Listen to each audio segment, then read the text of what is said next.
പറഞ്ഞില്ലേ ഇവൻ അൺഎംപ്ലോയിഡ് ആണ്, ഒരു ജോലിയും കൂലി ഇല്ലാന്ന് നമ്മൾ ഒരിക്കലും അങ്ങനെ പറയാൻ പാടില്ല. അപ്പൊ അൺഎംപ്ലോയിഡ് എന്ന് പറയുന്നതിന് പകരം കുറച്ചുകൂടെ റെസ്പെക്റ്റബിൾ ആയിട്ടുള്ള ടെർമിനോളജി എന്താണെന്നറിയോ? അത് നമ്മൾ ജോബ് സീക്കർ എന്ന് പറയും. അൺഎംപ്ലോയിഡ് എന്ന് ആരും പറയരുത്. You should say job seeker എന്ന് പറയും. അതുപോലത്തെ കുറെ ടേംസ് ഉണ്ട്. ഫോർ എക്സാമ്പിൾ നമ്മൾ മെയ്ഡ് എന്ന് പറയും. വീട്ടിലൊക്കെ ഈ സഹായിക്കാൻ വരുന്നവരെ നമ്മൾ മെയ്ഡ് എന്ന് വിളിക്കും അല്ലെ.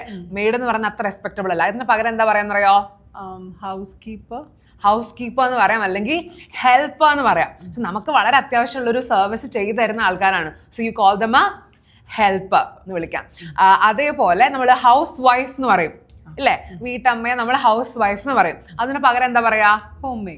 Home maker is A respectable terminology. ഇനി എന്തെങ്കിലും ഒരു തരം അബ്യൂസിന് ഇരയായിട്ടുള്ള നമ്മൾ ഇര എന്ന് വിളിക്കും അല്ലെ, വിക്ടിം എന്ന് വിളിക്കും. അതിന് പകരം എന്താ വിളിക്കുക?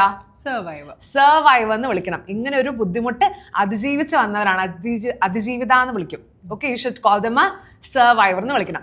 ഇനി വളരെ കോമൺ ആയിട്ട് കേട്ട് വരുന്നത് ഹാൻഡിക്യാപ്ഡ് എന്ന് പറയും അല്ലെ. ഡിസബിലിറ്റീസ് ഉള്ള ആൾക്കാരെ ഹാൻഡിക്യാപ്ഡ് എന്ന് വിളിക്കും. അങ്ങനെ വിളിക്കാൻ പാടുണ്ടോ?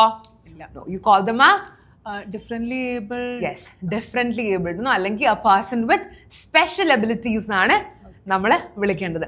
ഇനി നമ്മൾ വളരെ കാഷ്വൽ ആയിട്ട് ക്രേസി എന്ന് പറയും. ഹിസ് ക്രേസി, അവന് വട്ടാണ്, ഭ്രാന്താണെന്ന് പറയും. അങ്ങനെ പറയാൻ പാടില്ല. ഈ മാനസികാരോഗ്യ പ്രശ്നങ്ങളുള്ള ആൾക്കാരെ നമ്മൾ എന്താ വിളിക്കേണ്ടത്?